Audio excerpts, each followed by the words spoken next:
현실에서 마주한 모모.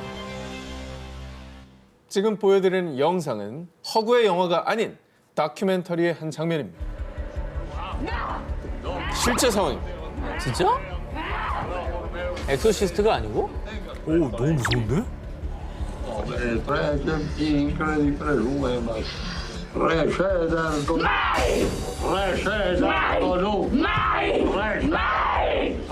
악령에 쓰여 괴로워하는 여성과 악령을 퇴치 중인 사람은 가브리엘 아모스 신부로 로마 교구가 인정한 공식 엑소시스트입니다. 근데 아까 그 여자분이 내는 소리가 여자가 내는 소리 같지가 않았어요. 일부러 막 한 거 같잖아. 악령이 쓰인 여성 로사. 그녀는 2012년 갑자기 격렬을 일으키더니 늑대처럼 으르렁거리며 바닥을 기어다니기 시작했는데요. 여러 병원을 전전했지만 소용이 없자 마지막으로 찾아간 이가 바로 유명 엑소시스트인 아모스 신부였습니다. 자, 그렇게 시작된 아모스 신부의 퇴마. 2016년 그 생생한 현장을 카메라로 포착, 다큐 영화로 제작됐습니다. 이 남성 두 명이 쉽게 제지를 할 수가 없어요. 워낙 강력했기 때문에. 진짜 거의 온몸을 비틀면서 악령을 퇴마하기 위해 라틴어로 구마 의식서를 외는 아모스 신부. 자, 그리고 로사는 라틴어를 전혀 못하지만 아모스 신부의 기도에 반응. 평소와는 전혀 다른 목소리로 자신이 사탄이라 주장하며 격렬하게 발악하는 로사. 정말 그녀에게 악령, 사탄이 쓰인 걸까요? 로사는 구마 의식을 할 때마다요. 의식을 받으면 제 몸 안의 악마가 고통받고 전 자유로워지는 걸 느껴요. 라고 밝혔는데요. 야, 그 우리가 뭐 봤던 뭐 컨저링이나 엑소시스트 이런 영화에 내는 소리가 되게 실제 가깝게 만든 영화구나. 실제가 저 소리니까. 너무 무섭죠. 그렇죠.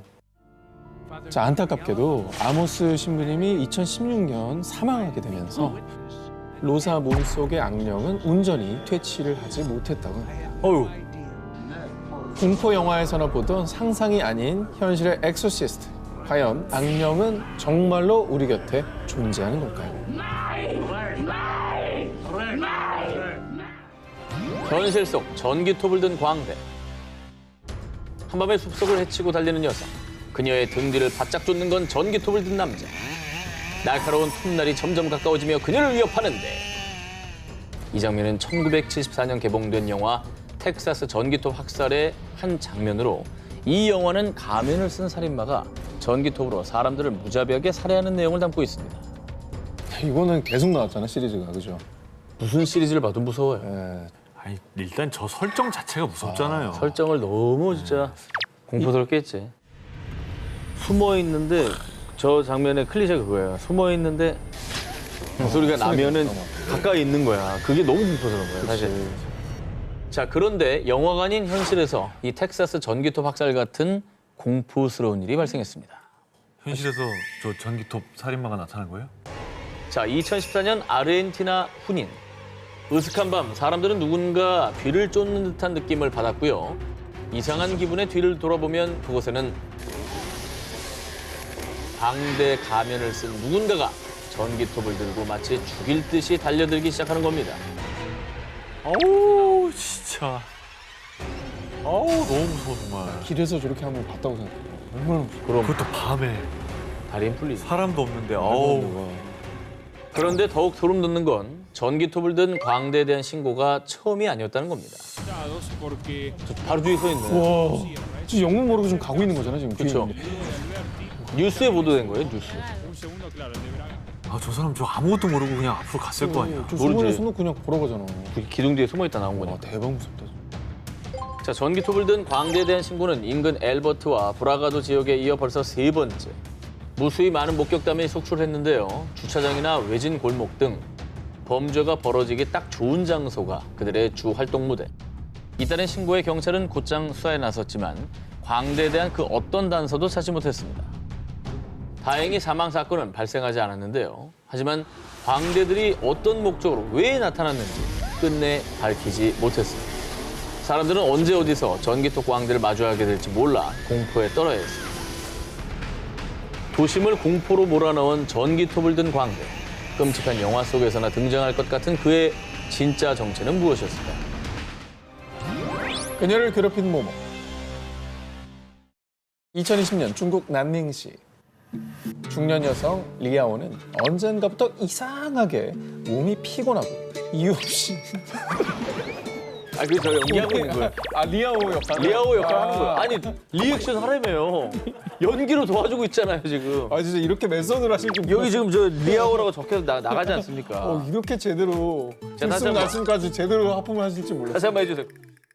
중년 여성 리아오는 이렇게 언젠가부터 이상하게 몸이 피곤하고 이유 없이 아프기 시작했는데요. 그런데 이상했던 건 리아오만이 아니었습니다. 아들, 요즘 얼굴이 안 좋은데 무슨 일 있어? 기운도 없고 성적도 떨어지고 무슨 일이야? 리아오의 아이들마저 컨디션이 안 좋은 듯 평소 같지 않은 모습을 보였는데요. 주제가 주제니까 그냥 컨디션이 안 좋은 게 아닌 것 같은 느낌이 들어요. 그런데 리아와 가족이 겪은 이상한 현상들은 모두 이유가 있었습니다. 어느 날 아랫집의 발코니에서 리아오가 발견한 충격적인 것. 아우, 저 저주인형.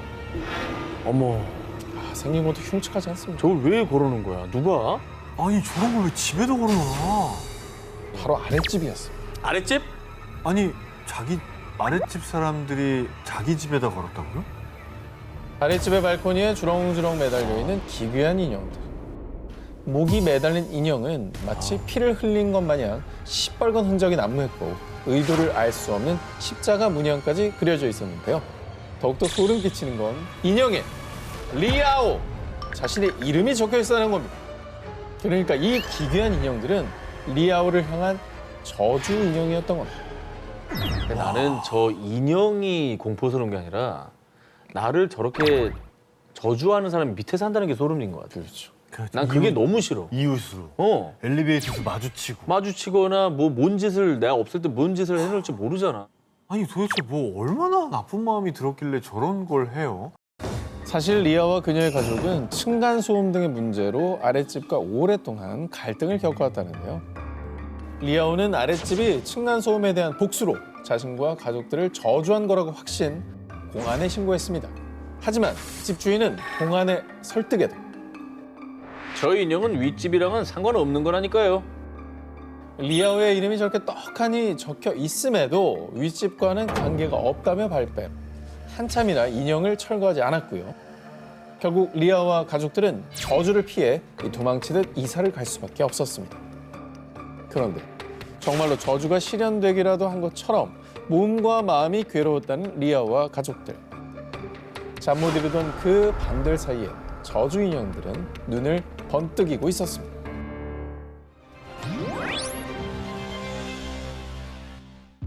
(1984년) 미국 플로리다주 템파. 17세 소녀 리사 맥베이는 홀로 귀가 중이었습니다. 그런데 소리 지르면 죽여버리겠어. 조용히 따라와. 맥베이를 납치한 남자. 그리고 납치범은 맥베이를 성폭행하고 고문. 맥베이가 처한 현실은 지옥보다 더욱 끔찍했습니다. 하지만 마지막까지 희망의 끈을 놓지 않았던 맥베이. 아저씨, 우리 아버지가 많이 아프신데 간호할 사람이 저밖에 없어요. 아저씨, 원래 좋은 사람이죠? 저 풀어주시면 제가 여자친구가 돼드릴게요. 사실 맥베이는 부모에게 버림받고 할머니와 살고 있었지만요. 납치범의 동정심을 유발하고 간곡하게 설득했습니다. 그리고 그 결과 맥베이를 다시 풀어준 납치범. 정말 다행히도 맥베이는 납치 26시간 만에 무사히 집으로 돌아올 수 있었습니다. 어우, 정말 다행이네요. 불행 중 다행이네요, 진짜. 마음이 바뀌었나 봐요, 그죠? 일단 설득하는 그게 성공을 한 거네요. 아, 뭐 양심은 남아 있었나 보죠. 그러니까. 과연 그럴까요? 풀려난 맥베이는 경찰에 신고. 그리고 12일 뒤 맥베이를 풀어줬던 그 납치범 바비 조롱이 경찰에 체포됐습니다. 납치범의 정체가 밝혀지자 미 전역의 언론이 대대적으로 보도.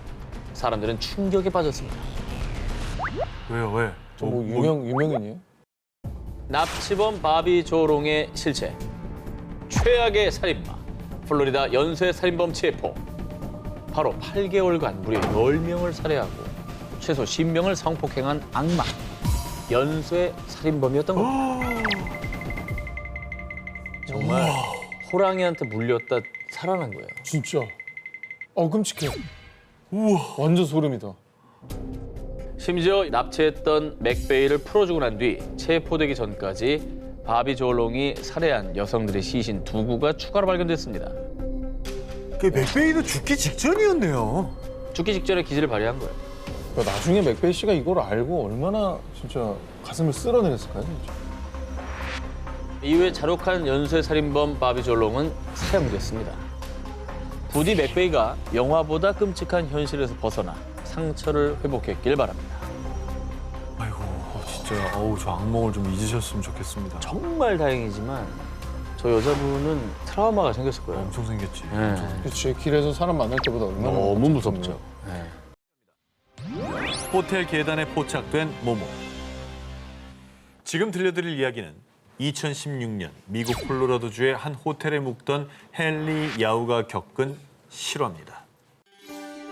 콜로라도 여행을 위해 호텔을 찾은 헨리. 웅장한 호텔 인테리어에 반해 호텔 로비를 카메라에 담았는데요. 그리고 그날 밤 컨디션이 좋지 않아 잠을 설친 헨리. 다음 날 겨우 눈을 뜬 헨리는 호텔을 나서기 전 카메라를 확인했는데요. 그런데 이 뭐야? 분명히 어제 찍을 때는 아무도 없었는데? 어제 헨리가 로비 사진을 찍을 때만 해도 분명히 아무도 없었는데 다음 날 다시 사진을 보니 계단 쪽에 정체불명의 검은 형체가 서 있었던 겁니다. 오, 진짜 사람이네. 사람이야? 좀 팔다리 다 있잖아요.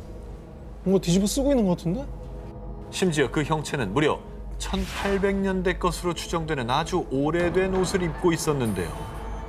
이야, 저 정도 물체가 안 보이나? 유령이에요? 그러니까 심령 사진이에요? 머리가 또 없지 않아? 이쪽은 약간 희미해. 사실 이 호텔은 공포영화 샤이닝의 모티브가 된 호텔.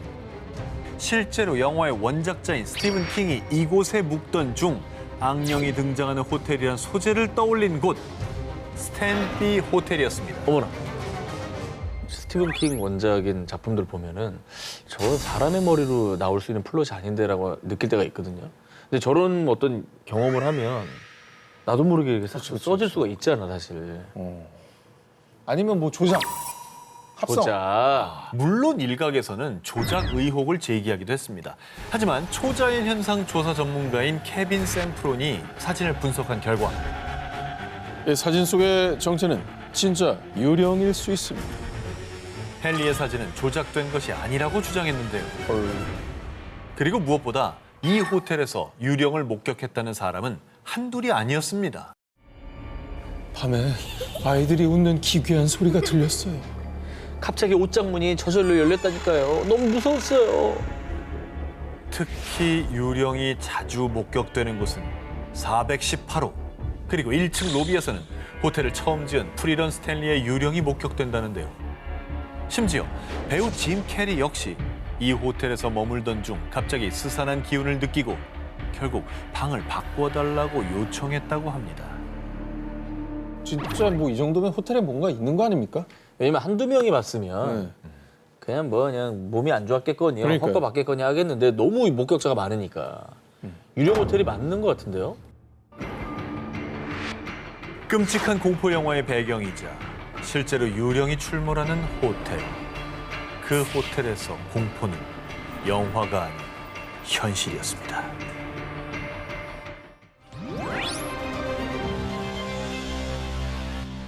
칠흑 같은 어둠 속 일본 아오모리 현에서 차를 타고 어디론가 향하는 세 사람. 저기 있다! 저 낡은 문이랑 해골 모양의 돌! 스기서와 마을이 분명해! 일본 아오모리현 어딘가에 존재했다가 자취를 감춘다는 전설 속 스기사와 마을을 찾고 있었던 건데요. 스기사와 마을은 지도에서조차 존재하지 않는 곳으로 2000년에 한 일본 방송에 소개된 이후 세 사람은 호기심에 직접 스기사와 마을을 찾아 나섰던 겁니다. 그런 데가 있어요? 근데 저기 갔다가 못 돌아오면 어떡하지? 하지만 마을을 찾아냈다는 기쁨도 잠시 막상 도착하니 아야는 알 수 없는 공포에 사로잡혔는데요. 기묘한 분위기를 풍기는 폐가에 들어가자 소스라치게 놀란 세 사람. 이들이 마주한 것은 벽을 온통 채운 핏자국들. 그리고 아야는 수많은 시선이 지켜보는 듯한 기운에 온몸에 소름이 돋았고요. 심상치 않음을 느낀 세 사람은 마을을 빠져나가기 위해 있는 힘껏 달렸습니다. 자, 그런데 이상한 것은 아무리 뛰어도 마을을 빠져나갈 수 없었다는 건데요. 와, 아야는 우여곡절 끝에 차를 발견해 서둘러 차에 시동을 걸었지만 아무리 걸어도 시동이 걸리지 않는 차. 바로 그 순간. 창밖에 여기저기 널려있는 피투성이의 손들. 소름 끼치는 손들은 아야가 타고 있던 차를 흔들어댔습니다. 전해지는 바에 따르면 세 사람은 다신 볼 수 없었다는 겁니다. 아니 근데 존재하지도 않는다면서 이 스기사와 마을은 왜 이렇게 무서운 전설이 있는 거며 그 사람들은 진짜 어떻게 된 거며 너무 궁금합니다. 일본에서 전해지는 바에 따르면 과거 아오모리현에 코스기라는 마을이 존재했었는데요. 이 마을의 또 다른 이름이 스기사와 마을. 자, 그런데 1938년 이 스기사와 마을에서 한 청년이 귀신에 홀린 듯 도끼를 휘둘러 주민들을 모조리 살해요. 이후 청년은 스스로 목숨을 끊었고요. 폐허가 된 스기사와는 지도에서도 영영 사라졌고 악령이 깃들어 시간의 왜곡 속에서 존재했다가 사라졌다는 괴담이 전해져 오고 있는 겁니다. 아, 이게 그러니까 실화인지 괴담인지도 모르는 약간 그 증명되지 않은 전설 같은 뭐 이런 거네요. 부전으로 넘어오다 보니까 이제. 예. 일본인들이 믿어 의심치 않는 스기사와 마을. 이곳은 정말 사라져버린 전설의 마을인 걸까요? 모모 아르바이트생에게 생긴 일. 일본 어느 가정집. 여느 때처럼 아르바이트를 마치고 귀가한 토모. 토모! 물고기들 밥 안 줬어? 집에서 키우던 열대어들이 하루 사이에 모두 죽어 있었는데요. 그런데 나무가 말라 죽었잖아. 저게 지네. 토모, 이거 네가 그랬지? 그런데 기묘한 일은 이뿐만이 아니었습니다.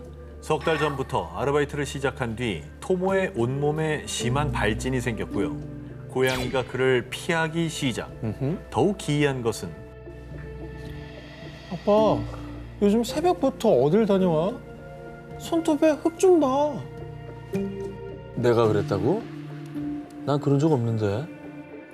토모의 아버지가 매일 새벽 3시만 되면 잠옷바람으로 어딘가 나가서는 온통 흙투성이가 돼서 귀가.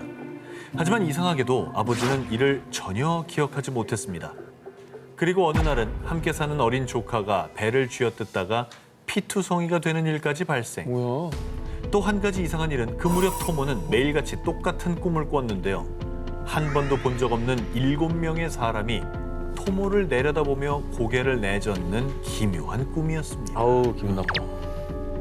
아니, 아까 아르바이트 시작하고 발진이 생겼다고 했잖아요. 그 아르바이트 다니는 데가 뭐가 문제가 있는 데인가? 하도 주변에 이상한 일이 생기자 토모는 친구의 도움으로 점을 보게 됐는데요. 그런데 당장 그 일 때려쳐. 그 저주는 주변 사람들한테 돌아온다고. 사실 토모가 하는 아르바이트는 저주 대행 아르바이트. 에이그, 저거 있다고 그랬잖아. 우리 소개했잖아. 특히 부두교 계열의 저주로 의뢰인에게 저주 대상자의 신체 일부를 받은 뒤 부두 인형에 집어넣고 주문을 외우며 바늘로 찌르는 일이었습니다. 그런데 무속인에 따르면 저주가 나쁜 기운을 몰고 왔으며 특히 부두 계열 저주는 본인보다 주변인들에게 악영향을 준 거라고 말했는데요. 그리고 꿈속에서 본 7명은 토모의 조상신이었다고 합니다. 그래, 고개 가로저었다 그러잖아요. 그런 일을 왜 하냐.